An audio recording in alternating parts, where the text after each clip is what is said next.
Я минутку. Just a moment, Mr. President. Володя, да?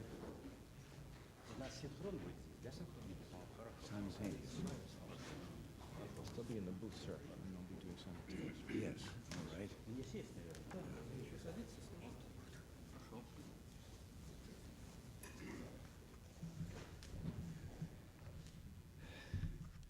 Well, thank you, and thank you all very much. And I think that maybe I got out the wrong set of notes here. Still, I do say thank you very much. General Secretary Gorbachev and distinguished guests, my fellow Americans and citizens of the Soviet Union, the American philosopher Ralph Waldo Emerson once wrote that there is properly no history, only biography. He meant by this that it is not enough to talk about history as simply forces and factors. History is ultimately a record of human will, human spirit, human aspirations of Earth's men and women, each with the precious soul and free will that the Lord bestows. Today, I, for the United States, and the General Secretary for the Soviet Union, have signed the first agreement ever to eliminate an entire class of U.S. and Soviet nuclear weapons. We have made history.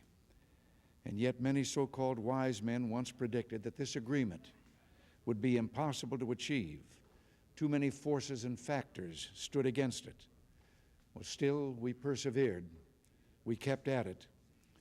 And I hope the General Secretary will forgive me if I reveal that in some of the bleakest times, when it did truly seem that an agreement would prove impossible, I bucked myself up with the words of a great Russian, Leo Tolstoy, who wrote, "The strongest of all warriors are those two, time and patience."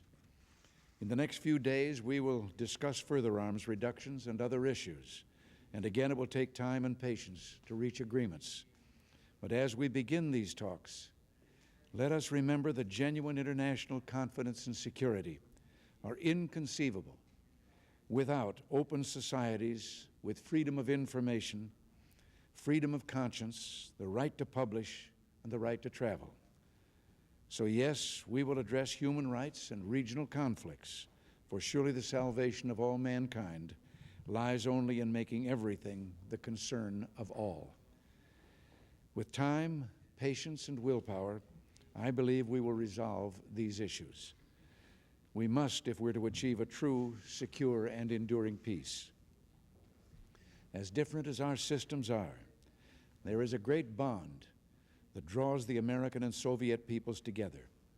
It is the common dream of peace. More than 40 years ago, we fought in a great war as allies. On the day that news of the enemy's surrender reached Moscow, crowds gathered in front of the American embassy. There they cheered the friendship of a nation that had opened a second front and sent food, munitions, and trucks to the Soviet people as they displayed awesome courage and will in turning the invader back. A young American diplomat later told of a Soviet soldier in the crowds who shouted over and over, "Now it is time to live." Too often in the decades since then, the soldier's dream, a time to live, has been put off, at least as far as it concerned genuine peace between our two countries. Yet we Americans have never stopped praying for peace. In every part of the world, we want this to be a time to live. Only those who don't know us believe that America is a materialistic land. But the true America is not supermarkets filled with meats, milk, and goods of all descriptions. It is not highways filled with cars. No, true America is a land of faith and family. You can find it in our churches, synagogues, and mosques, in our homes and schools. As one of our great writers put it, America is a willingness of the heart, the universal human heart. For Americans come from every part of Earth, including the Soviet Union. We want a peace that fulfills the dream of all peoples to raise their families in freedom and safety. And I believe that if both of our countries have courage and the patience, we will build such a peace.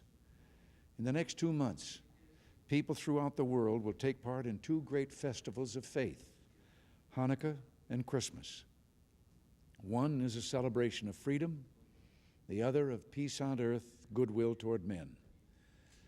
My great hope is that the biographies of our time will record that we had the will to make this the right season for this summit. Thank you, and God bless you.